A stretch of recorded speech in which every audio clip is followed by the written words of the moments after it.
Geeks Assemble! What's up, guys? It's Geeks with Wives and Capes, episode 46, your comic book What? TV movie podcast.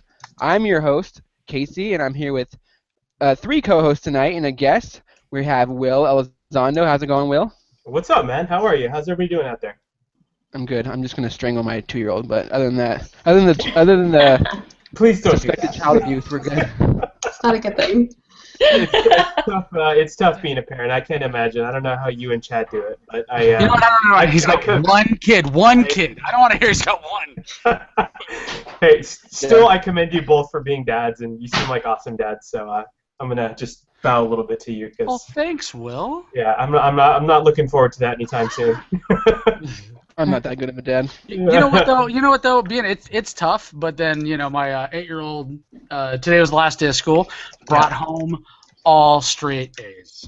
That's so awesome. stuff like That's that. awesome. 5.0 GPA, finished the year out. That kind of shit right there makes. 5.0? That I makes thought it that feel was like a mission 4.0. accomplished, right? I don't know. I just came with the 5.0. I even said the same thing. I was like, how the hell do you get a 5.0? Do you work- I don't know. Do you put teacher bribes in your guys' yearly budget? I got a budget for that, dude. Good $10 question. here. Now I lost track where I was. We also have Natalie with us tonight. How's it going, Hey Natalie? guys, good to see you all. Welcome Where back, you been, Natalie. Nax? Thank you. Where you been? Where have you been hiding from us? Can you talk to us? Can you I've- talk to us about where I've you've been been? hiding under a rock. Well, I guess she can't talk to us about where she's been. Natalie's to the No, CIA, yeah, everybody, I've just so. been doing some fun things with different companies, being a spokesmodel. Just getting out there, having fun. Just stay in the life of Natalie. Nothing too crazy.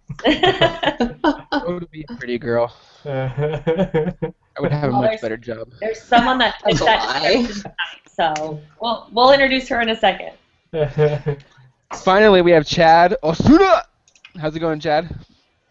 Give my last name another introduction. I didn't like that one. Let's start over. What do More you got? Japanese or less Japanese? Let's try a little more. Osuna! The guy. You should have dropped a sun at the end of it. Osuna-san. Oh yeah. Where does the sun come from? This is off topic. So, where does that come from? Does anybody know? Sun, yeah, It's sun is a sign of respect. It's like saying sir or ma'am. See, or senor. Yeah, I Yeah. thought san was Osuna-san was like a sign of respect. Yeah. So like if you're talking to a child, you would call them chan, CHAN. And if it was someone that was like a teacher or like someone that you really respected or looked up to, you would call them sama. So if You're so worldly, Natalie. Thank you. Learn something new every day. So that is such a better way than sir or ma'am. I wish we all just Yeah. called each other son. Yeah. All right, Chad, son. So You want to introduce our guest?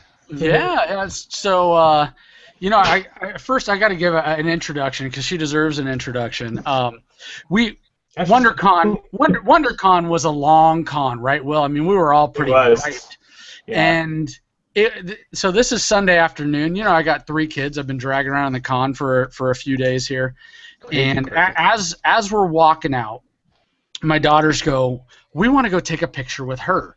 And I'm pretty just wiped at this point. I don't know what's going on. We're ready to head out.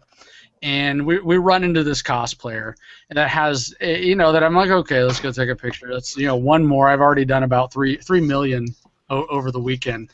And we go over and we start to talk to her and find out that she's also a fabricator and just a really cool person.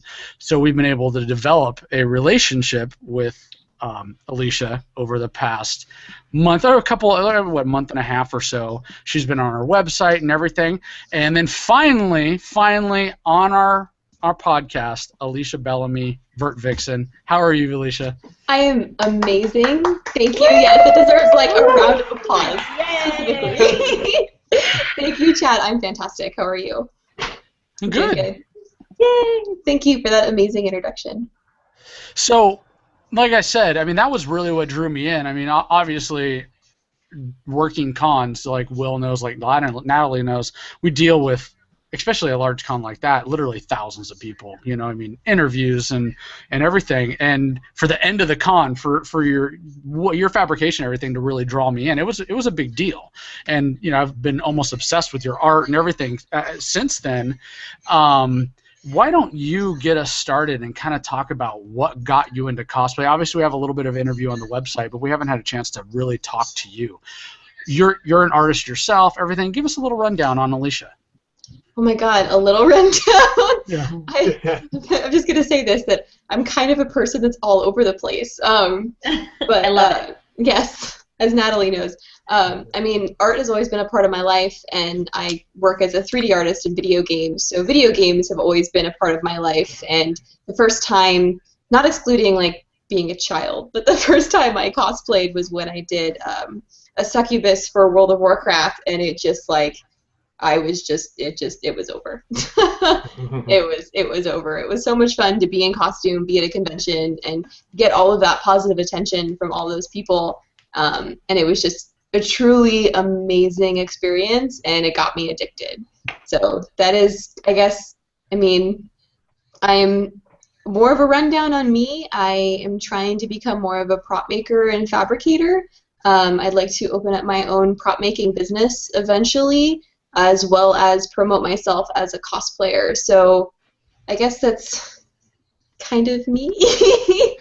This is a question I always have. When you label when a cosplayer labels themselves as a prop maker and fabricator, does that mean that means at this point you're going to go out and you're selling your stuff, or you're making stuff on commission and that kind of thing? You're not just doing it for yourself? That's the end goal, yeah. I mean, right now I'm more making it for myself because it helps promote me as a cosplayer as well. And I haven't had, it also helps promote my business, as is like, I can wear my own costumes and be like, this is what I can make.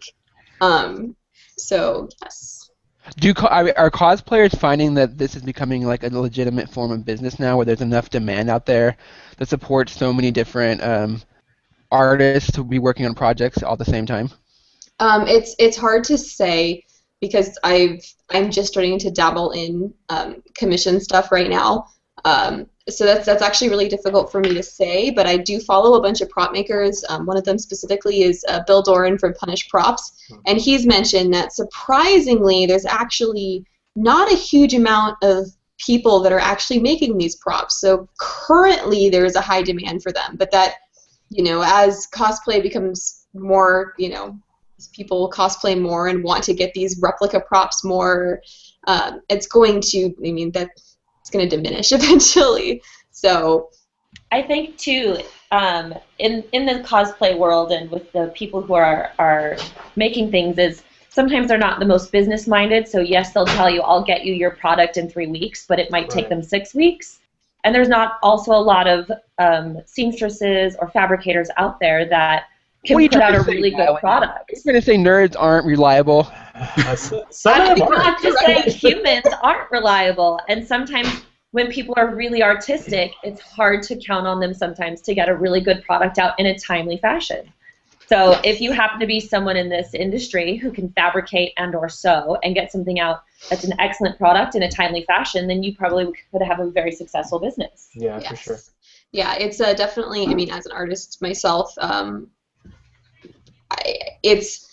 tend to be kind of finicky. Yeah, I think the best way to say it, but I'm very emotionally driven. So if somebody is going to give me a prop to make that I necessarily am not into, like, I'm not a huge Star Trek fan, so if somebody wanted me to make a Star Trek gun, it would be a little harder for me to get into it. Casey, can you boot her now? Don't boot me. This interview is now over. I'm sorry. I was Star Wars. We just learned something new about you. It's okay, Alicia. We'll have our own talk somewhere else. Okay. Obviously, if we want to kick you out for that, cool. I'm all for it. So, I mean, we're talking about fabrication and everything, but you are, I mean, a genuine artist as well, correct? I mean, that you do 3D art and everything like that. Yes. When did you start? I can't draw anything, so like it always fascinates me that people that can draw, that are artistic, they can do things like that. At what age or when do you start realizing that you want to be an artist? That's like a really tough question, because I think it's different for everybody. And for me, I mean, this is going to sound maybe slightly stupid, but the first time I was really, really drawn into art was in elementary school, and I was in 6th grade, and I walked outside to one of the lunch tables, and a couple of my girlfriends were drawing some anime characters, and that got me into drawing.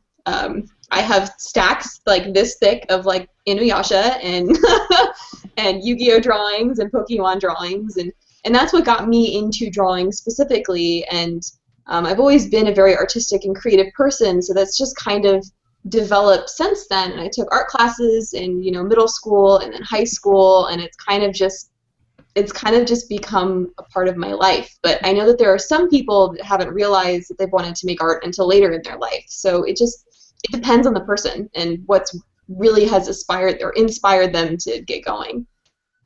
Casey's an artist. Oh. Yes. What do you? In what way is that? I was hoping you would have some witty comeback. Sorry, Casey. I thought I thought at that point you'd come up with something. I did, but it immediately went dirty, and I was like, oh, I don't think that's very well. Kid-friendly show. Casey dwells in the artistry that is the spoken word, as in beautiful sentences constructed of F words and. I dabble in a little bit of puppetry, maybe. Just saying. Little penis puppetry. Alicia, do you think? God, penis puppet. What? Alicia will never come back. That's it. It's over, guys. It's over. I'm gone. So I'm out. She worked in the video game biz. I'm sure she's seen and heard a lot worse. Yeah, we don't talk about it. So why don't you tell us about your Diablo build that you did with Tyler, right? Yeah. My amazing, talented boyfriend. Well, tell us about Tyler. I mean, I've read a few things. I haven't had a chance to really talk to him yet. But he's an artist all on his own right? I mean, what does he do? He's currently art director over at Hex Entertainment, working on Hex. I don't know if any of you guys have heard of it. It's a digital trading card game. It's a lot of fun. It's really slightly addictive, and by slightly I mean really addictive. Really slightly? It's amazingly fun. It's really addictive. But he actually went to the Art Institute like I did before me as an animation major, as a media arts and animation major, and he ended up getting a job at Obsidian as a concept artist. Which is amazing right out of school. I mean, he's always been a super talented illustrator and concept artist. And then from there, he went to An Exile, where he actually did 3D character art. And then from there, he went to Tryon, where he was once again a concept artist, and now he's finally art directing. But he does a lot of his own personal illustration projects on top of everything else he does. And he is just an insanely talented painter and an insanely talented concept artist, and like everything that man touches is like gold. It's stupid. So he designed. You were telling me he designed your Diablo costume. I wanted to do something fun for BlizzCon for 2013, and I was gonna do Kerrigan originally, and he was like, "There's gonna be a lot of Kerrigans there," and I'm like, "Yeah, it's a good point." So we decided to do our own thing. I love the conversation that cosplayers have. Man, what cosplay you guys think is going to be popular this year? Probably really stay away from the Cyclops stuff, huh? Should definitely make Elsa, because there was 100 Elsas at every convention. It's so true. I heard that Elsa dresses are going on sale on eBay for like a couple grand. For like an Elsa, like a Disney Elsa dress. That's crazy. I need to make Elsa dresses. The Infinity figure. I do too. It's sold out everywhere. You can't find it. Yeah. Well, my wife was telling me that the Disney store had a line for Elsa dresses and everything. Yeah, like people were posting online because they heard a shipment was coming in. What the hell? They even shoved that bitch into Once Upon a Time. I know. Yeah. I know. They were like, we better get on this Elsa train. We better stay on it. It's hot. It's hot. They should. I mean, I don't blame them. Make money off of it, right? Yeah. Right. I don't know what kids find about an icy lesbian, but whatever. Dude! Wow. I don't think she's a lesbian. Casey? Totally a lesbian. What kid That's did that that whole hit? song's about. The Let It Go song, that one? Christ. Yeah, it's No, about her coming out as a no. lesbian. Ladies and gentlemen, please send your hate mail to Geeks With Wives Casey Walsh. Directly No. to Casey, Yeah. not to us. Casey at Casey Comics. You know, Anyway. So I don't know if you guys have seen it, but there's some pretty awesome pictures of Alicia up on stage for BlizzCon in her assassin, and then we got some really cool photos of that assassin. Wait, don't forward them to our website, not BlizzCon's website. Come on No, now. I'm support sorry. Blizzard. They have enough No, support. I wasn't talking about Blizzard. I'm telling it our profile. I was just saying on Alicia's profile, she has some cool ones of her up on stage. Go to Geeks With Wives. But Look we at had Alicia's an awesome pictures. exclusive photo shoot with her in her costume. Yes, BlizzCon never happens. What's the best on? that wasn't my point. What is I'm just giving you a hard I time. know. So Alicia, I've never been to so Back to Alicia. We're yeah, gonna- finish telling us. So you wanted to do someone that you thought was going to be on the floor already. Other people were going to be cosplaying as her. So you guys decided to create your own character? Yeah, so we decided, so I don't know if any of you are familiar with the Diablo franchise.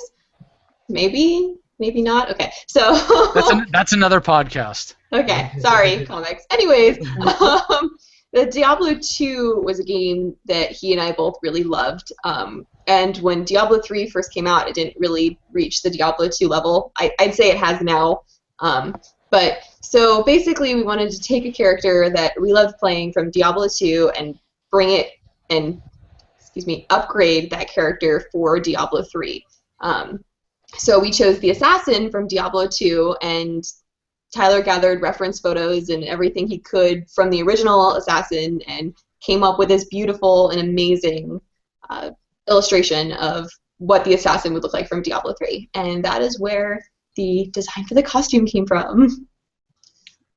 Very cool. That's So- so original. That's so much better than just like cutting and pasting a costume. Hey, watch it, Casey. And it sounds like so much better of a collaborative effort between two artists and a relationship than you see on Heroes of Cosplay, where the chick's like, "We're gonna get it done in a week, and you better just deal." And the boyfriend's like, Never happened. "Okay, Yeah. okay." Oh, just man, We don't talk about that show on this show anymore. I want to hit some of those guys in the face. Like, Actually, I'm going to talk about that show later. Is it back on again? I didn't even know it was Yeah. back on. Alicia likes Did they that show. change the She was format at was- all? We're going to talk about it later, okay? Yeah, Okay, let's we'll talk talk about it. about the I didn't know it was movie on and TV section. Fuck that show.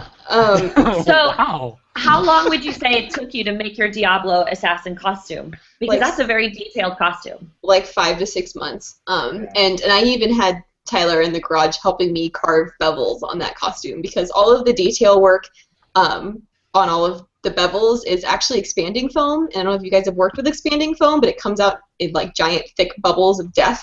So we literally sat there and had to carve it together, and it took the both of us to carve all the armor pieces like 3 consecutive weekends in a row, and it was just like, Wow.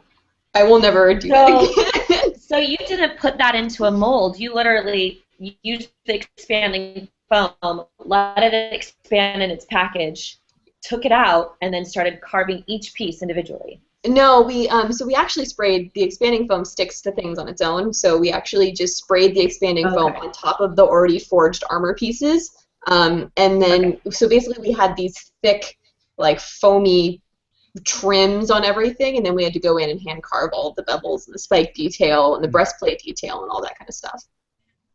It was. Well, you guys did an excellent job. Well, thank you. Yeah, hey, Natalie and I are more familiar with that costume than I think we probably should be. We have to hang out. You can help me put It it was on all and take it over. off, you know. No, it's such a process. You know, when we were doing the photo shoot, like, you know, she would come out with her Under Armour and you know, and that stuff on, but then putting on every piece is just this process. Like 10 minutes. And, you know, I think it took quite a bit longer than that. It was a while. It was. When you guys are making a costume, do you guys consider like, how am I gonna go to the bathroom in this thing? I always do. Yeah. How about you? I'm bad. I don't. Well, Lisa, You know, the problem is like a lot of times I don't. There's so much adrenaline and lack of nobody ever do this, by the way. I'm a horrible example. But there's so much lack of drinking and actual eating during that day that I don't actually have to go. you kind of sweat it all out. It just goes away on its own. I'm exactly the opposite, you guys. How? I eat constantly in costume, which I know most cosplayers don't do, because I get Yeah. so cranky if I don't eat or drink anything. Yeah. And so I honestly, like, I have to pee every half hour, so I have to think about that ahead of time. Okay, I'm putting this on the podcast because I don't want anybody to steal my idea, so this is patent pending. Alright. Okay. I'm going to make a coffee table book of just cosplayers eating. I think you Where's should go on a Natalie? Facebook She's at page the about I that. You guys, think this there's is a an picture of idea. me chowing down on a cheeseburger in a Princess Leia metal bikini. They're always the best I'm pictures sure. from cons. Like they're either like super depressed and like they're like, oh, this hamburger is like the best fucking thing I've Yeah. eaten in the past 12 hours, or Yeah, they're you like, don't even know, man. Yeah. You don't even know. Well, you know who's got it worse is though, spending the weekend a couple weeks ago at Long Beach Comic Expo, which Alicia was sick and couldn't make it. Yeah, and but with the Spider-Man, they have it the worst. They literally get dressed up in the morning, and he was telling me they don't, for the most part, don't eat, drink, or be able to go to the bathroom for the entire thing because they're in there. It's the process of getting in and out of that suit is not easy at all.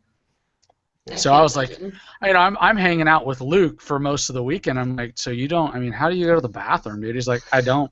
You don't. Mhm. Unless it's an emergency. I just hang out in this thing all day long. So Not me. I find zippers and ways of going.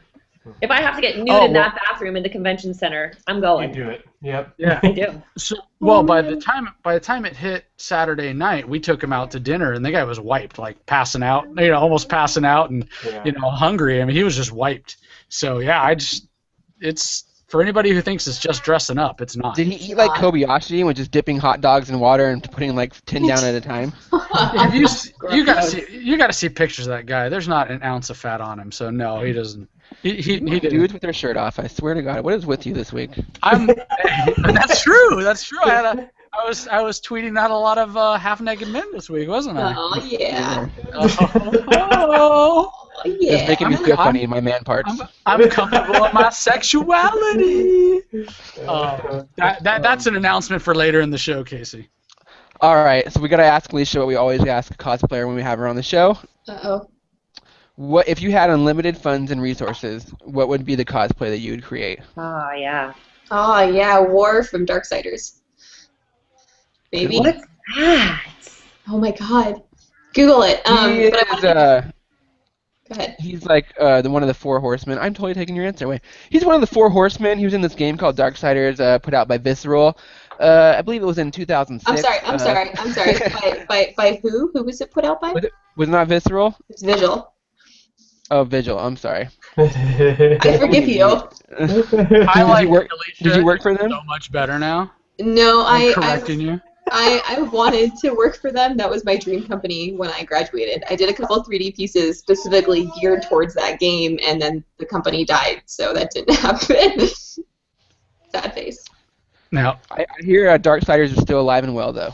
It is, yeah. There's rumors of it coming back, and I really want to do a female war, but I want to because I do ZBrush sculpting, and I want to actually sculpt all of the armor pieces and 3D print them, and then, mold and resin cast from the actual 3D prints. But that is like insane amounts of money, and I need a giant 3D printer. And to carry on that sword, you need 5 people. No, I'll make it work. Just watch. It'll all be foam. so wow, Natalie, you're having some internet issues here today, Natalie. That was really weird.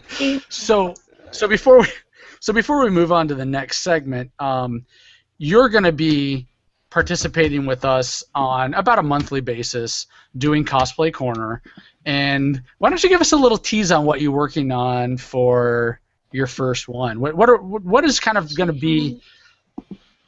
Or you don't have to show us. You could talk about it. But Catheter system for our next costume. Over the next few months, Alicia's going to be basically giving us kind of a 4-week type look at what she's working on for Kamikaze, I believe, right? Yeah, I want to compete in Kamikaze this year. This is the year of competition. Hooray! So I will be going through the process of me creating an original Warrior Wonder Woman costume from start to finish, from design, gathering reference, design, to actually fabricating the costume and putting it together. And so the whole process will be documented and shown on Cosplay Corner. So it'll be fun. Very cool.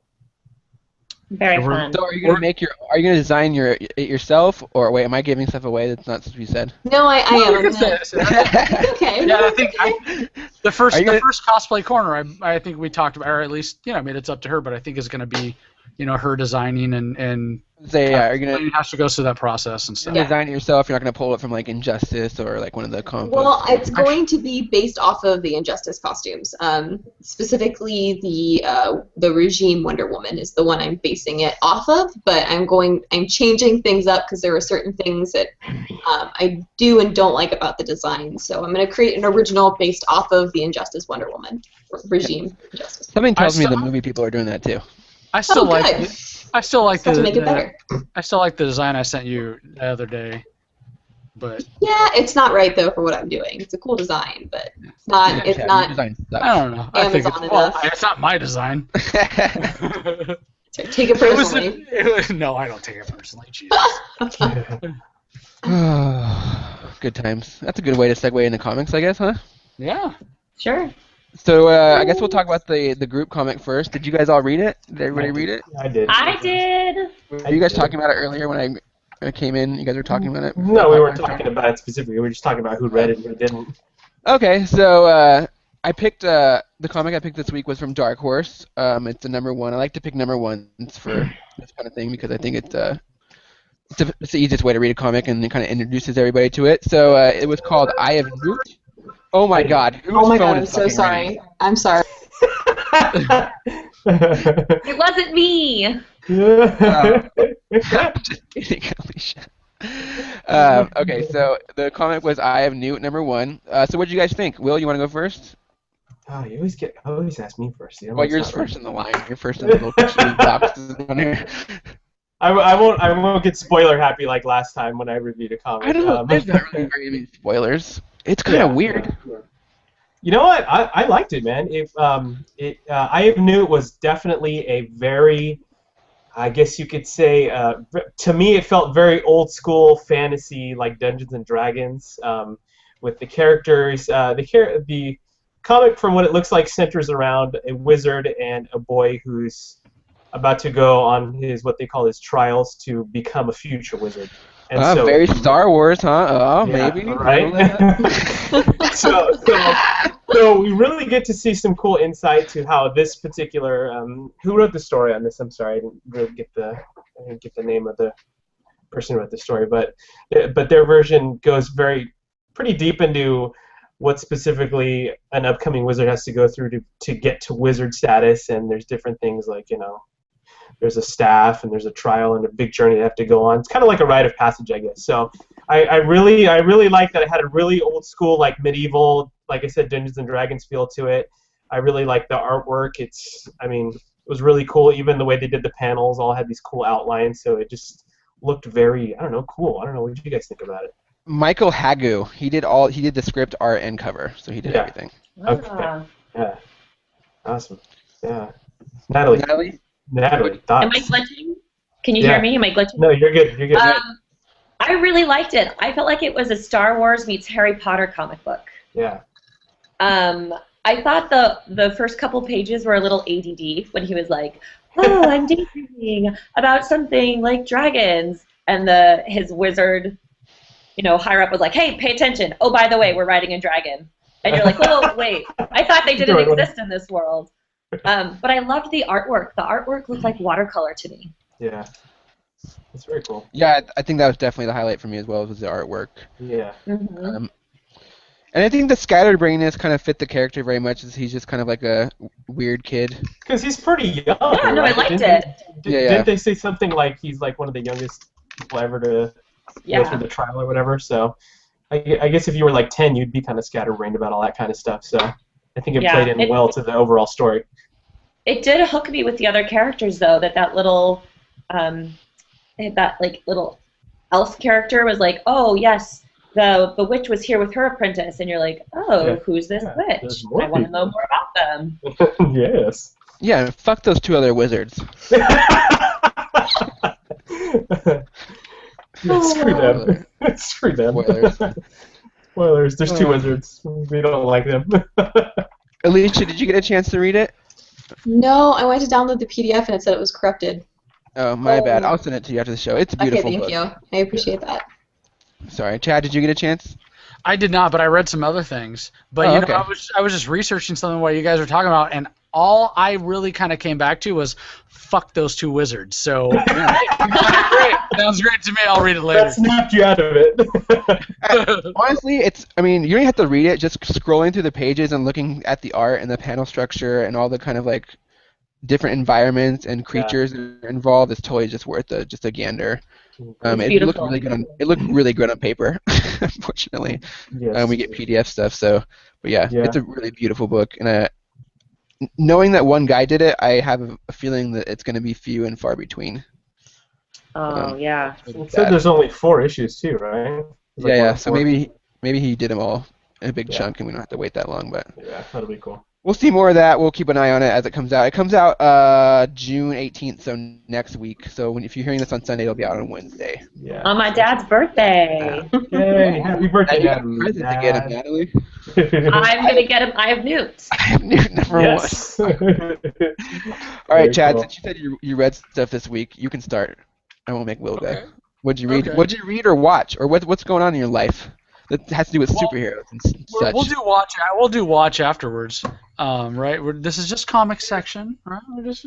I read The Walking Dead 128. I've enjoyed The Walking Dead for I've probably been into it for about a year and a half now, as far as the comic, but the renewal that they're doing in The Walking Dead now that they started a couple of issues ago, where they've moved forward. I know we talked about it a few episodes ago, where they've moved forward in time. It looks like probably 2 or 3 years or something along that. Is just the story is excellent. You know, you get to explore the characters on a different level. They've really taken the group away from this constant reliance upon Rick. And I really like that. For 126 issues, it was, okay, we've got to wait for Rick to man up and really kind of save us. And yeah, that's what it feels like in the TV show too.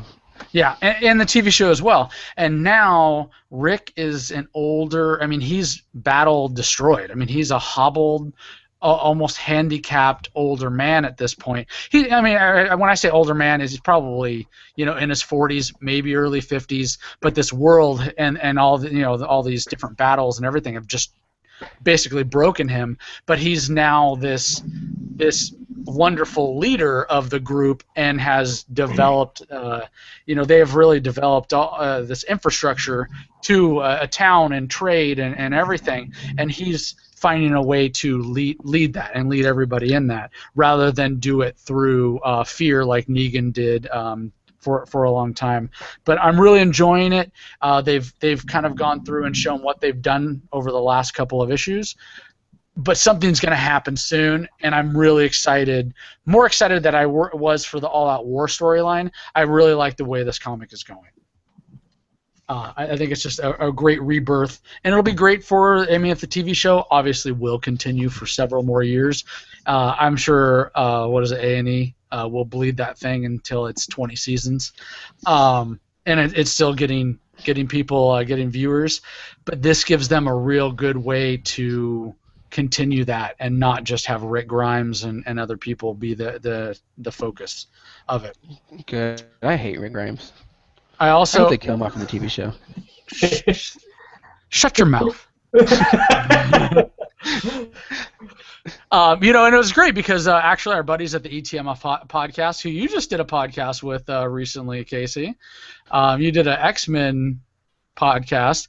They were tweeting me today how finally I've talked them to get back into Walking Dead, and they can't, they can't believe that they've stepped away for as long as they have, and just what a great comic it is. I love it. So does everybody else. It's fantastic. But yeah, That's that and I say that, and okay. I read the Batman. I continued the Batman Beyond universe. I'm loving that from Kyle Higgins, and then Is that in the Futures End yet? Are they into the side issues of that, or is it still its own thing? the Batman Beyond universe. What do you mean? Well, they're running like a event comic in DC right now called Futures End, and Batman and Terry McGinnis is a major part of it. I was just wondering if that's bleeded over to the. I solo think they're series completely yet. separate, because I've seen that Futures End thing, and I wanna pick that up, or at least find out about that. But I'm pretty darn sure this is separate. I have a feeling that they're really trying to garner some, kind of test the waters of for Terry McGinnis and Batman Beyond, and see if it's beyond just kind of that core element of hardcore fans that like him, or if he's going to be a marketable character. Because they can start releasing Batman movies with him as well. I think I would love that. Yeah, we'll talk about DC and their fucking movies later. So bitter. Natalie. Angry. Natalie, what'd you read this week? Besides, I have Newt. I think we lost Natalie. Well, I didn't lose Natalie. We lost Will, Natalie. what'd you read this week besides I have Newt? What did I read this week? I read. This is from last week, and since I didn't get to come on, was it last week? No, I came on the week before. I'm sorry. I read Loki: Agents of Asgard #5. Okay, And I didn't read that one. You can catch me up. right off the bat, I love the cover. It looks very like James Bond Casino Royale, with everybody in these very dapper-looking outfits, and you've got the very, vixenized lady over here. This was a super fun issue. It was funny. The first thing I was gonna tell you guys that it felt like to me was an episode of Mission Impossible, and I didn't notice that on the bottom of the, I guess you could call it the opening credits page with the artist and everything. It says this mission will self-destruct in 5 seconds. So obviously there's definitely that kind of feel to it. So this issue finds Loki, Lorelei, Thor, and a friend of theirs who has the ability to see through any lies and deceptions. They're all working on this mission to basically break into the most protected, most secure cell on Asgard to help break out Sigurd, who we saw a couple issues back. And it's just really fun. This is by far one of my favorite Marvel titles that's out. I just love how they structure the comic. The humor, the undertone of humor in this comic book is definitely it's definitely all the parts you like about Loki in all the movies, without all the really negative, evil, mass genocide parts of Loki. So it's super fun. The art is great. It's really cool. You get to see some cool stuff with Thor, and it's funny, they put these characters that we know being so heroic and epic, and from the movies they put them in these very everyday situations. So it's kind of funny to see everybody in that light. So I'm not going to spoil what happens in this one, because you need to just check it out. If you're not reading this one, it's super fun. You'll love it if you like that whole, impossible mission feel. So go check it out. Loki #5. I know Marvel's like kind of like I guess Loki's not a C-level character, but he kind of is in comic book status. Like they're the best books right now. Agents of Loki's the best, is fantastic. Moon Knight is off the chain. I can't believe I said off the chain. Ghost Rider is. Yeah, I just said off the chain for Ghost Rider. That is much better. Ghost Rider is great. But I think that's because those writers are allowed to kind of like do crazy shit with those characters because nobody cares about them very much. But it makes for much better comic books. Yeah, it's so much fun. You can tell they're having fun with it too. So. Natalie, you're back. Did you read anything this week? Sorry. I did, and you guys might have already talked about it last week, but I read Princess Ugg this week. I love that book so much.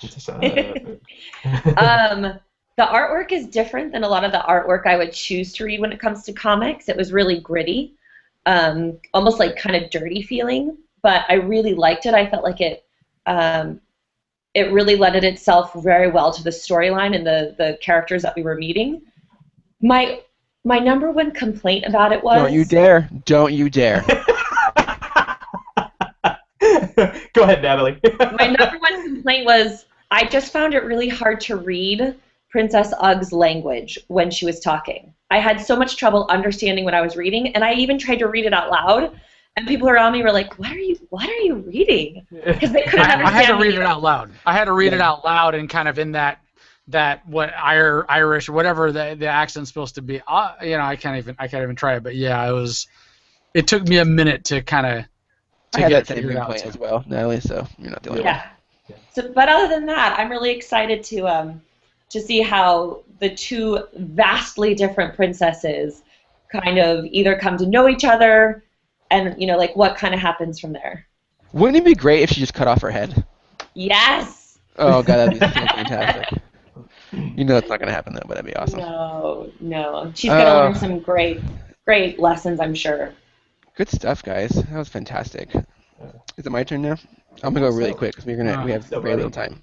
Okay, so out this week, and the only reason I bought this cover, and I get such shit on this podcast for being a little bit sexist, but the only reason I bought this cover is because I cannot believe the outfits that these chicks are wearing.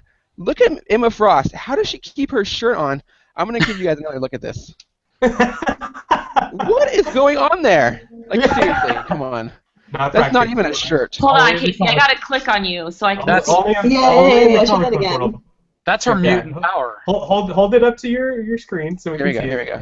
Look at this. Look at that. Hold on. How do you wear that shirt? She must use like duct tape or like two-sided tape. It's double-sided. That's impossible. It's impossible. Keep it up with her mind. Are her nipples just constantly erect? They're like hooks. I don't know what's going on here. Wait for it.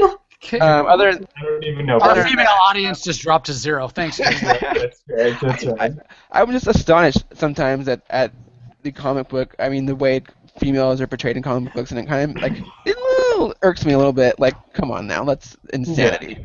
Yeah. So yeah, I bought that mainly for this, and just I wanted to read an X-Men book, and this was a number 1. It's Uncanny X-Men number 1. It's a special edition. I think it's a 3-part like kind of mini-series. Basically, Cyclops gets kidnapped by aliens. Nothing special. But, so I wanted to share that. But yeah, so come on, comic book artists, get with the time. Like that's just insanity. Yeah.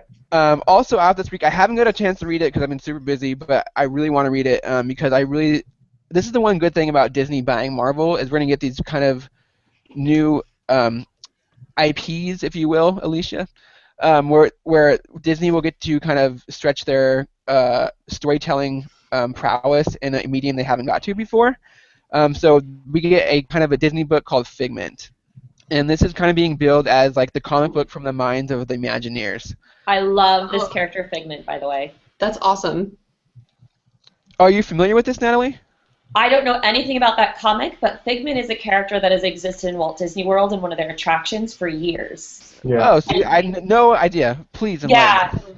I don't know if this is what the comic is about, but he's a purple dragon. Yeah, and right he is the figment of the imagination of, I believe, a scientist who creates something called the Mystery Machine, and they can travel through time and space using their imagination. So that's just all right. So yeah, so this is Figment's origin story, I guess, or his like comic very book. Cool. So, I gotta get that. Yeah, it's the artwork's really pretty. You're right. I haven't gone through it, but yeah, they do definitely go through like time worlds, and he's like a scientist. Yeah. And the dragon's definitely there. So very, very cool. I'm glad you knew exactly what this was because I was completely lost because I'm not a huge Disney file. Luckily, we are. You might just have a couple here. Both of you should go pick that up. There's also another book they put out, and I talked about it on this podcast. I forget what it's called. Something Kingdoms. Oh man. The one with like the weird mystery stuff, right? Yeah, and it had a whale lookalike in there. It was very good as well. Yeah. All right, so I also read Valiant Comics Armour Wars #1, which is kind of like a crossover for them. Basically, they have this character named Man of War. He has this super special alien armor that destroys worlds, and these like bounty hunters or aliens are coming to get it because they say the armor always wins. It always takes over the host and destroys whatever world the host lives on. So we just need to get rid of the armor. So they're coming to steal the armor. And that just is not very good for anybody because they're just world destroyers. Like the first thing they did was took down a military base, and they set off like a nuclear bomb in like New Mexico City just to kind of like say we're here. But it's kind of like it's my first kind of event comic with Valiant because I'm not a big Valiant reader until we started getting comics from them. So I'm really interested to see where it goes and how they bring in the other characters that are in the Valiant world because they're all so very, very different. I didn't get a chance to read Original Sins this week because my comic store was out of them, so I think I'm pretty much done. Sweet. Cool. Awesome. All right. Very cool. Do you want to talk about some movies and TV news that came out this week? Movies in general? Movies in general, TV, whatever. Chad, Let's do it. You want to talk about some movies? Or TV? Or both?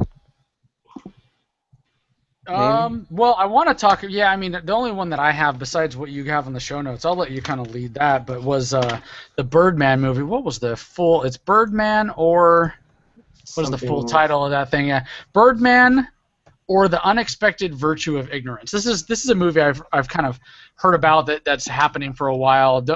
I don't think there's been a ton of it about it out there. It was filmed like 2 years ago, I want to say. What? Yeah, that's the first time I saw it. Cause I saw Michael Keaton in like the Birdman costume, and then that's why I first heard about it. And it's basically I think it's kind of about him being Batman. Yeah, kind of seems like it. Yeah, and the stigma that kind of carried with him and through his acting career and all that stuff. So yeah, it's very interesting. It has some very interesting.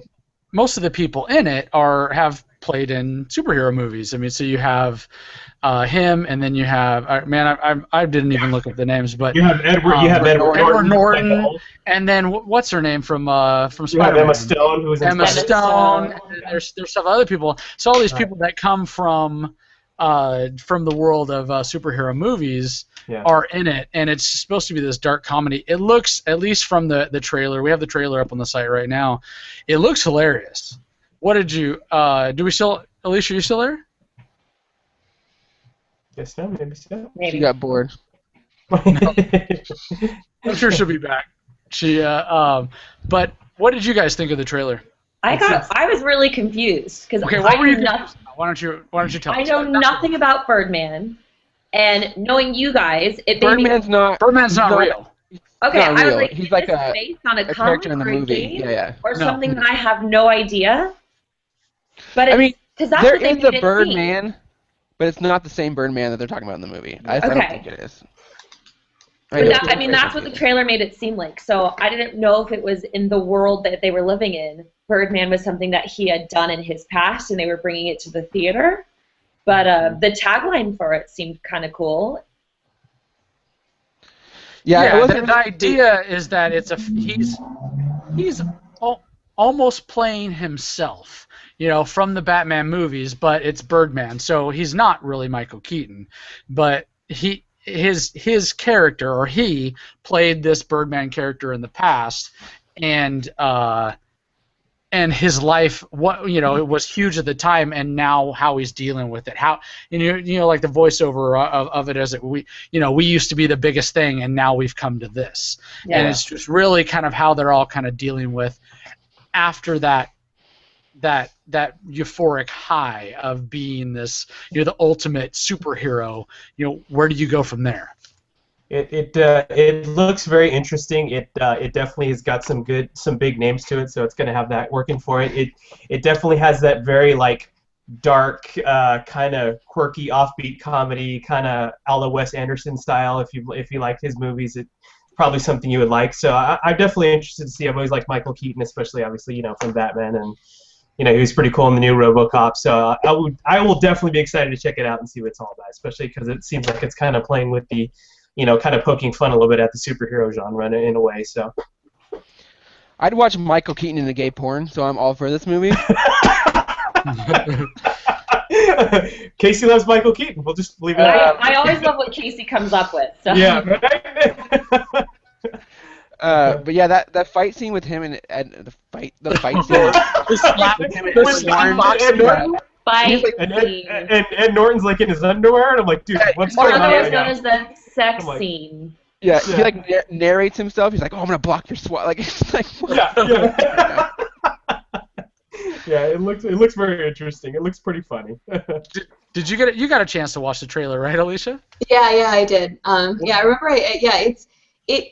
It confused me a little bit. I know you guys just talked about it. I'm sorry, I had to step away for a second, but I think I get it now that I've heard what you're explaining. It looks like a great film, and there's some amazing actors in it. So. Yeah.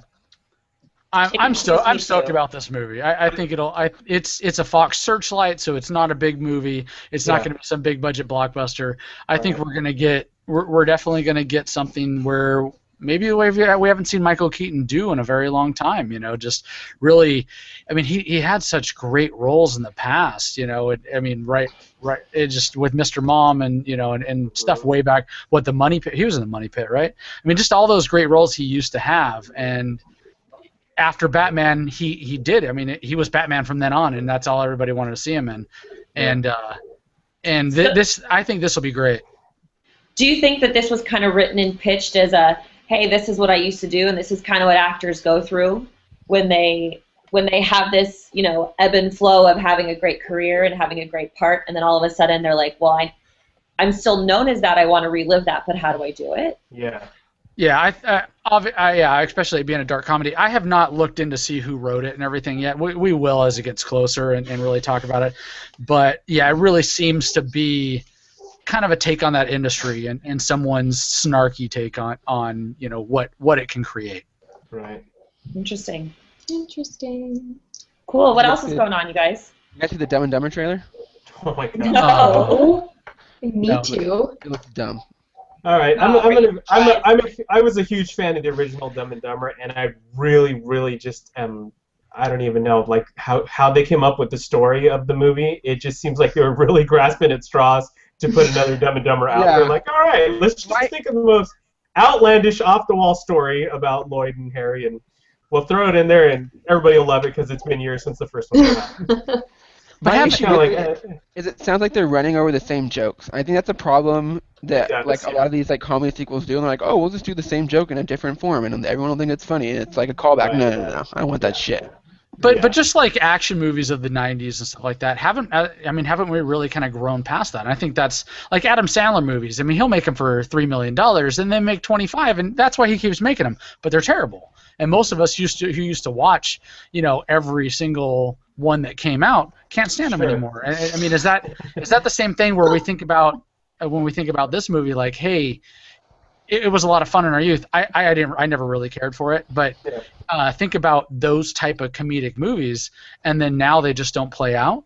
Yeah, I agree. I think you have a good point there. It kind of seems like that's going to be the same thing with this one. I would like for it to be comedic gold, but I don't. I don't see it. I'm not confident on it. After you tried to pull a catheter out of him, I was like, I'm done with this. Yeah. Right. Yeah.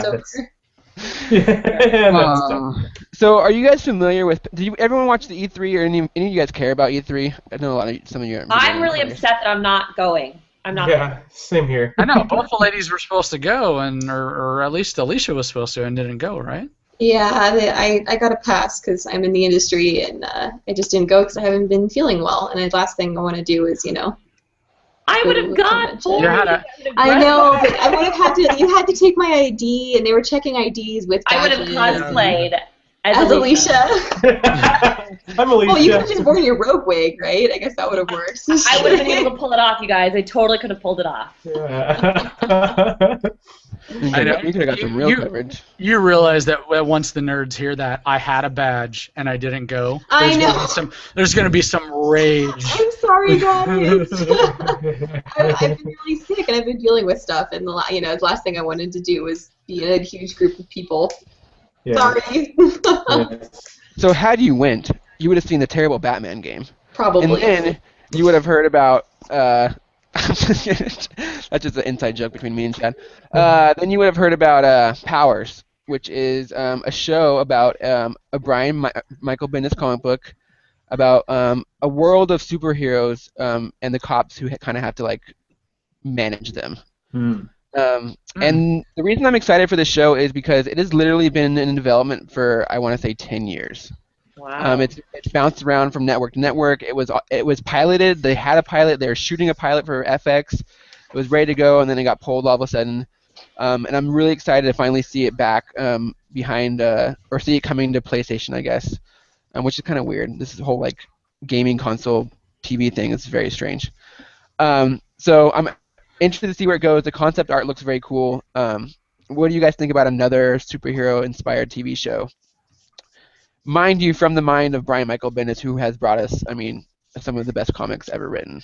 Yeah, but you can have. I mean, it could be from the mind of him, but it's really the what they put on the screen that's going to matter. I mean, like let's just give an example. So if you say from the mind of Stephen King, I love Stephen King. I think he's one of the most brilliant writers that there's ever been. But when you think about Stephen King movies, you don't really conjure up a whole lot of good stuff. So when you're talking about, from the mind of... I don't want to nitpick Chad. That's a terrible example because Stephen King denounces his movies all the time. Yeah. But that's what I'm saying, but you said from the mind of. I mean, yeah, but whoever... You should have said M. Night Shyamalan. Well, but he doesn't really have this source. I know. I get your point, though. I totally get your point. I mean, you can have excellent source material, but if someone just... if a production company goes and messes it up. But I think we have a real good model now where a lot of these creators are involved. So hopefully, sorry. No, I said you said Brian Michael Bendis, right? This is one of his. So hopefully he's a little more directly involved, like we've seen with The Walking Dead, and like we've seen with these other great shows that keep the creators and of the book involved in the production of the television show as well. I mean, maybe that's the advantage of them going to some place like Microsoft, who's making multiple Halo TV shows, or like someone like PlayStation, because they do have that power. They're not going to have like this studio head or this guy standing over there making show notes, and they're allowed to kind of freely express their vision. We talk about bad examples. I mean, I think Microsoft is probably the worst example of what you just stated, because the reason the Halo movie got canceled so many times is because the heads of Microsoft wanted so much control of every tiny thing that went on that everybody involved in it just basically said, fuck you, Microsoft, you're gonna have to do it yourself. Yeah, but then we got Elysium, which was better. Let's be honest. I love that movie. That was a cool movie. Yeah. The Halo is literally in Elysium. It's like there. Yeah. Oh, sorry, Natalie. Go ahead. Natalie. I think the studios are finally realizing that this culture of people who like, to watch a little bit of sci-fi on TV is a really big audience, and previous shows and movies have done really well when it comes to characters having powers or having superpowers. I mean, X-Men is a huge franchise. Agents of S.H.I.E.L.D. going off the Avengers is doing really well. And a couple years ago, we had Heroes, which was on for, 4 or 5 seasons? Oh, it's a terrible one. Yeah, let's say 1.5. Heroes, yeah. Heroes was like 2.5. Heroes started off great for let's not use that. But I loved Heroes, and it was all about the different powers that they had. So I think if it's well written, that I think the audience will receive it really well. We're looking for stuff like this to watch, like they give it to us, we watch it, and we go, oh, is it good or not? Listen, if it comes from a comic book, chances are I'm going to give it at least a couple episodes, because I'm a fan of the genre and the medium, and I want to support those people. Sure. Well, especially with like Letter 44 and stuff coming up.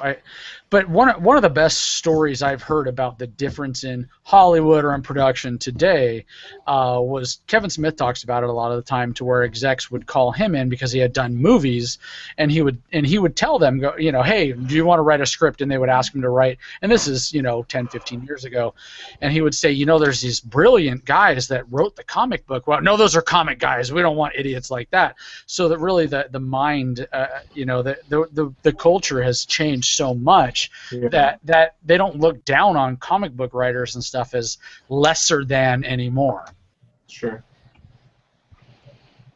Good point. Mm-hmm. All right, on the news. We have a lot of news items, so I'm going to try to pick which ones you guys want to talk about. Do we care about who was cast as Daredevil and Kingpin? Are we familiar with Vincent D'Onofrio? Yeah. Have you seen Full Metal Jacket? Jacket, yeah. Jacklet? Jacklet, yeah, what's Full Metal Jacket? Is that a your show? Full Metal Jacket. He was the guy in the beginning. What's his name? That's a hard example, because that was a long time ago, and he was like 50 pounds heavier in that role. Well, he better be heavy in this role. Yeah. That I really don't care. That I'm really interested. I mean, oh man, that Daredevil stuff and that whole Ant-Man mess, and they're all kind of connected. I'm really interested to see where that stuff goes. Yeah. But anyways, let's talk about what's really important. Avengers: Age of Ultron spoilers. You want me to guys to spoil the beginning of the movie for you? But no. I don't know if I want to hear. I don't know if I want to talk about them. I haven't even. Didn't read that. I've intentionally did not read it as well. Yeah. Well, I'm gonna tell you anyway. Casey, why don't you just leave it out? Don't be a dick. Can we talk about Star Wars? Because I don't know what the plot details are, and Okay. I want to know. We'll talk about Star Wars since you guys are a bunch of pussies. Hey, what you hate on Star Wars? And I've got a couple of news items, so give me a chance. Chances are that it's true is slim to none. Okay, let's be honest here. Well, don't hate on Star Wars, you worthless Trekkie. So Star Wars, so it came out. I guess it's rumored. This is kind of weird too. It's rumored that this is gonna sound. It's not Michael B. Jordan, but who's the black guy that's in the cast? The young kid. He was from Attack the Block. The new guy that know his name. Oh, yeah, I don't know.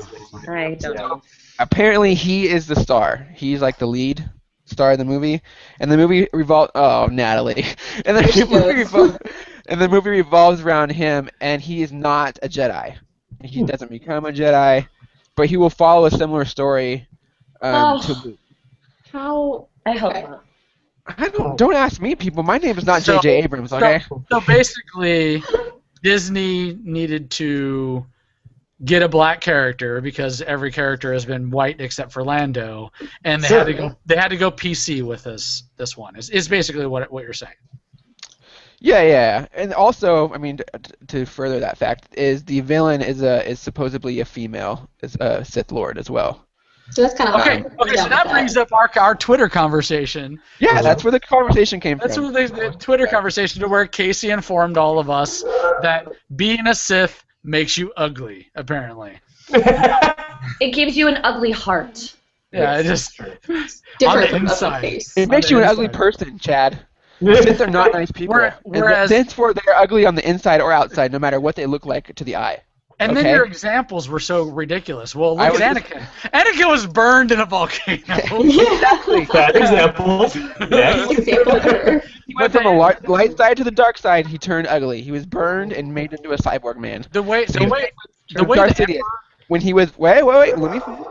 When he was emperor, he was all, oh, I'm just a friendly old man. And then when he turned into Darth Sidious, he was like, I'm an ugly old man with lightning fingers. No. He didn't turn into Darth Sidious. Natalie, I think the best part is listening to Casey's interpretation of Star Wars characters. I agree. He was the best part of this conversation. He was always normal-looking Palpatine. What happened was he drew on the dark side so much, and he was so powerful on the dark side that finally corrupted him and his appearance. But that doesn't happen with all Sith or Sith Lords. Well, it's argued that he always looked like that. How he looked nice Palpatine was just how he disguised himself, basically. I don't know. I've read several books, and that's never whatever. Alien, we don't know what alien makeup's like. All right, they could have totally different mascaras and whatever. I mean, if they completely change the lore, I understand that. But in the books, he says he was deformed by drawing on the dark side. All I'm saying is, when you're messing around with the dark side, you're gonna turn a little ugly. All right, you're gonna get bags under your eyes. You get a little crook nose, maybe. You're gonna get those awesome red and yellow eyes. Yeah, really awesome. There's always some kind of like facial scarring going on. Yeah, facial tattoos. But I mean that's just the characters themselves. I mean, there's in the now defunct, like I told Casey, extended universe, they actually found a whole planet of Sith. And on like that I said, planet, Chad, that's why it's defunct. This shit is whack. I'm just kidding. I think the EU is way better than the original stuff. I mean, their whole thing was extreme beauty and like the one girl had like this little tiny scar on her face, and that lowered her in the ranks of the Sith and everything of that planet. So we got off on a weird tangent, but I had to have that conversation with Casey tonight because it was getting a little heated on Twitter. Yeah. That was before the whole Xbox PlayStation conversation where they really came down on me. Apparently everyone else saw a different conference than I saw. I don't know what happened there, but that's another discussion for another episode. Okay. So do I have room for a couple of news items? Wait. So Will, you mentioned a a Sith Lord with a female with tattoos on her face? Yeah. Does she have a name? The Is Aja it? Venturis? No, I don't know. I don't know who that is. Well, apparently that's who the female Sith Lord is. She's the one with the tattoo. She has like tattoos. She's bald. She has like tattoos on her face. There's like a picture of Mark Hamill supposedly with her, like floating around the internet. I don't know if that's legitimate. That's what the rumor is. Somebody find it. You should link it. So Natalie, do you think this character is supposed to be kind of like Lumaya, who was one of the big antagonists in the EU with Luke, or protagonist, or whatever that word is? I don't You're right the know. first It all time. just sounds so stupid. Yeah, it does. Oh. I'm so disappointed. Yeah. What's your problem with it, Natalie? What's up? Oh. True. I don't want to follow a character that's not a Jedi. Well, okay. What about Han Solo? But we didn't follow him. Oh my God! Did you guys hear that he got crushed on the set? And Han Solo is hurt, so that might affect the movie a little bit. Did you guys hear my joke? No. No. Wookiee fell on him. The Wookiee fell on him? Oh my god. Yeah. Sorry, that was terrible. But It was pretty terrible. yeah. All right.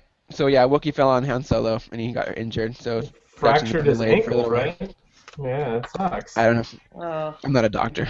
Yeah, well, that's a He'll good get thought. his body double to do all the walking, and Yeah. he'll do all close-ups on his face. Can you get him to do the talking too? Have you guys heard Harrison Ford in an interview? Yeah. Star Wars. That's You We're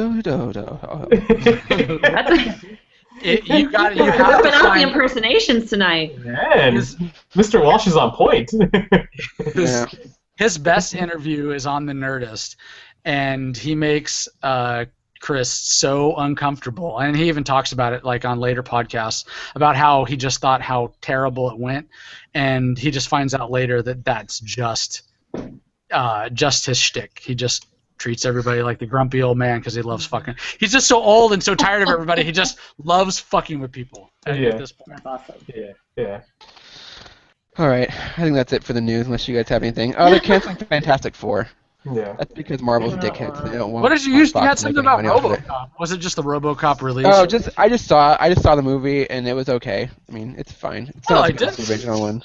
$13 at Target right now. Blu-ray, DVD, and Chat. If they link to Amazon through our site, we make money. But we don't but want it's them not to send them to. $13 on Amazon. Give a fuck how much it is on Amazon. He wants to make money. It's all that matters. Oh yeah, that penny that we might get. Hey, 100 pennies equals $1, Chad.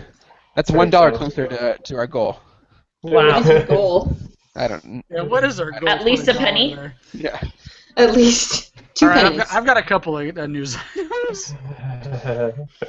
So we were talking the last couple of days with a gentleman on Twitter who's also an amazing cosplayer, and we said that we would talk about him in a project he's working on with his daughter. He goes by the handle @CosplayDadSam, just the way it sounds, COSPLAYDAD Sam.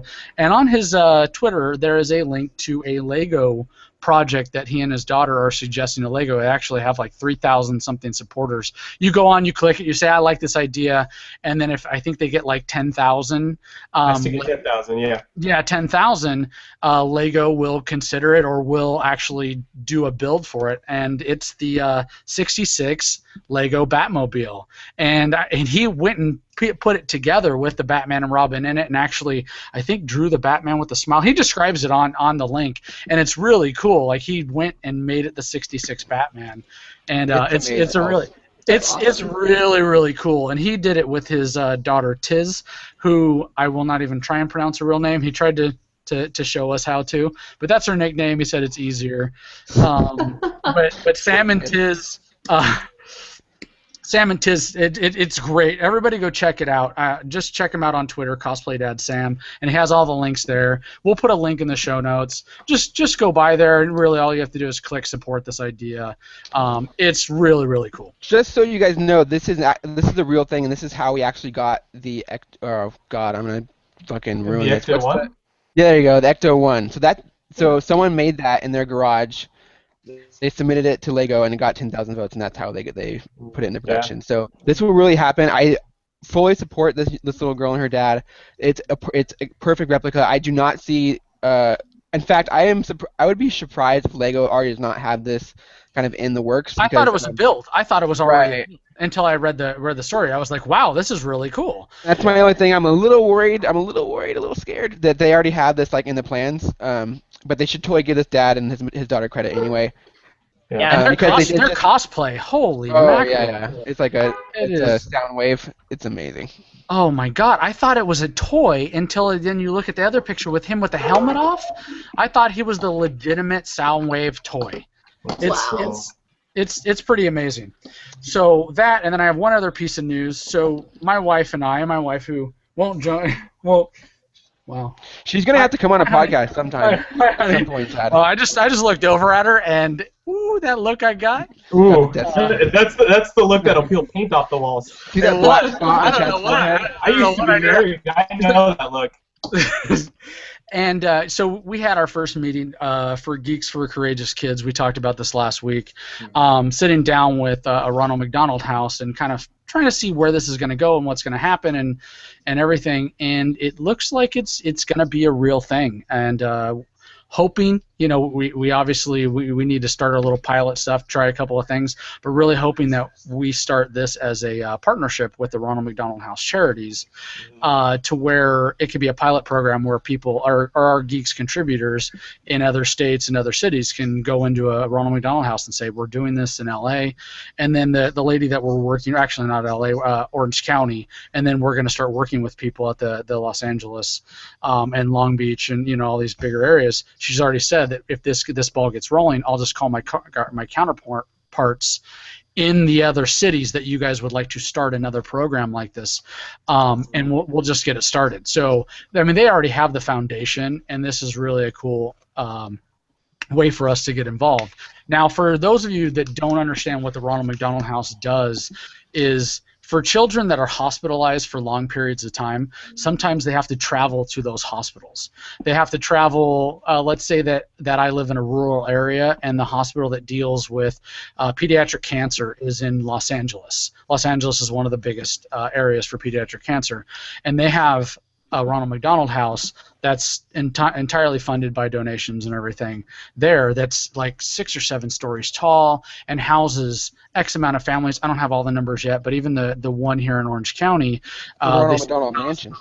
Yeah, well, the one, yeah, it's basically like a big, tall apartment building there. And what they do is they give those families a place that's almost a home away from home, so that the kids aren't always stuck in the hospital. There are some of the children that have to be in the hospital and cannot leave, but their families can't leave them. So them and their brothers and sisters, mothers and fathers can stay close by in the Ronald McDonald House. Or if they're just in and out of care, they can also stay there. The lady was telling me, and let me find her name before I just keep calling her the lady. Her name is Katie Russell. Katie Russell was telling us that they just had a family that left after 8 months, and I can imagine having my child in the hospital, let alone for 8 months. And they really provide this atmosphere. I mean, it was beautiful, and they had a place, family centers and food, and everybody eats together, and everybody gets together in family rooms together, and kids play rooms together, and then you can go off and have your own room with your family, but this environment where you can take just a little bit of a load off yourself. Now, what we want to do is try and figure out a way to help that group with the families and how they, and really kind of upping the way they feel and, and the morale and everything, and also possibly help them with fundraising and stuff like that, where some of the spitball ideas that we've had while we were sitting down were, well, when it comes around to Christmas time, the way she explained it, some of these families are so cash-strapped that when they do a Christmas party, they'll have up to 600 people or children that come to it, and that will be the only gift they get for Christmas or all year, and it comes through donations. So one of the things that we're talking about is possibly, having a donation thing where we encourage people that, hey, come today, donate a gift. It's going to be used for the Christmas party, and while you're here, you can meet Spider-Man, you can meet this person. So really kind of using that as a way to entice it, and hopefully if we start doing those things, we can call local news crews and really just whatever we can do. And I say we very loosely because we're making the phone calls. Actually, my wife is making the phone calls and really doing the footwork, but the cosplayers that are going to get involved and use their craft, like Alicia, to really and their time to really help us in this project and help these families just have a little bit of a brighter day. And Alicia's going to be, we're going to have our first one here in July. It'll be the Ronald McDonald House 25th anniversary. It's a little party at the park, and the way they described it to us is they're inviting past and present families over the last 25 years. So we'll have a mixture, a real emotional mixture of people, to where we'll have past survivors that come and really tell them what they've been doing with their lives, and they've gone on and thrived. But also families who lost children and siblings, and then also people that are currently, or children that are currently in the hospital going through treatment. Ones that have the ability to leave their families, will bring them to this event and meet cosplayers and Spider-Man and Scarlet Witch, and and really just kind of have a good time and eat some pancakes and get their faces painted and stuff like that. So it's something that I think all of us can be hopefully hang our hats on and just do a little something to give back to the community. And again, I know I've expressed this to Alicia and the other cosplayers that so far we've gotten involved with, but I don't think we can ever thank you guys enough for agreeing to donate your time and your craft and everything to help us out with this. It's amazing to have this kind of opportunity, because it's not an opportunity that's going to come every day, and to brighten a family and to brighten a child's day. It's something that I'd love to give back, and I've never been able to, and so I'm really excited. And thank you, Chad, and thank your wife Jamie for allowing me to be a part of it. That's my news, unless you guys have any questions. I know I think ran a that's little long there, but good way to close the show. So Alicia, why don't you tell us where we can find you, and we can find all your cosplay pictures and all that good stuff? So at Twitter, I'm at Vert Vixen. Same with Instagram. And then Facebook is facebook.com/Alicia Cosplay. You can find me there. And also, you can find her. Oh, sorry. She's working on her website, everybody. Yeah. I interrupted. You can also find her at geekswithwives.com, where she has a lot of cosplay and future cosplay, and she's just gonna be all up on that site. So go check that out, and we'll have her vlog up. Actually, her vlog should be up right when we post this. No, Sunday. Sundays is when we're gonna be posting the vlog. So the same day the podcast. Oh, I have one last little piece of news. If you can give me 30 seconds. So 30 seconds. 30 seconds. So I need to make an announcement. Sadly, but no, save that. Save it. No, I'm gonna announce it. I vote for save it. No, it's already been spoiled on Twitter. Oh my God. So yeah. So sadly, but also greatly, Natalie and I will be leaving the Capes podcast in a few weeks. But the cool thing is, Natalie and I are starting a third podcast on the Geeks with Wives network, and it's going to be called Geeks with Popcorn, and we are going to be we're going to be popcorn. We're going we're going to be talking about TV, movies, a lot more in depth. So like TV that we didn't get a chance to talk about today, like Orange is the New Black, which is real popular. So look forward to that. First recording. Yes, I'm going to hopefully finish it tonight or tomorrow morning. Let's be specific. Okay, so just so everybody's going to listen, Will and I and our guests and our comic book people, we will still be talking about comic book movies and TV. Chad and Natalie and their group, they're going to talk about all the other movies and TV that we just do not have time to talk about. So like just the plethora of other stuff, Hell on Wheels, Orange is the New Black, all that other stuff they'll talk about on their podcast. So don't think that we still won't talk about our stuff here. That and the idea is guests as well. We can have more poignant guests, so actually our first show we're going to have, if you haven't seen it on Twitter yet, we're going to have an MX reunion from Almost Human. All 3 MXs are going to be joining us, which is going to be a lot of fun. And then we're just, we're going to have TV stuff, and then you guys are lining up some great comic artists and stuff like that. So they're just going to be a little more focused, that we'll both have time to really get out 2 excellent subjects. We're Beautiful. going to miss you.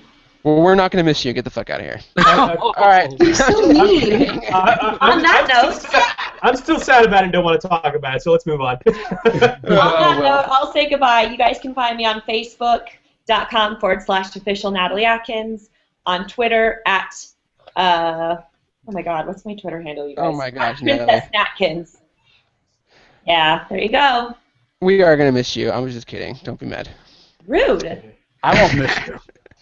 All right, Will, get us out of here. Where can they find us? Where can they see all of our cool comic book reviews and movie stuff and all that jazz? And then close the show, will you? Check us out. If you're not looking at geekswithwives.com, you're missing out on a lot of amazing content from people like Natalie and Chad and Alicia and Casey and myself. I actually got some stuff I'm going on too. So there's tons of stuff. Movie reviews, TV show reviews, talks about comics. So check us out. We're constantly updating the site with amazing content. As always, you can find us on Twitter at GWW Capes Crew or at what's the other one, buddy? Geeks with Wives, right? Wait, what? I wasn't paying attention. What I was talking about. Casey already checked out of the podcast what's our main Twitter? Geeks with Wives? Geeks with Wives, okay. GWW Capes Crew. Yeah, that's ours. Go there now. Go there now. And as always, you can find me on Twitter at Darth Sparrow. And for the whole crew, we thank you for joining us. And as always, we will catch you on the geek side. Peace.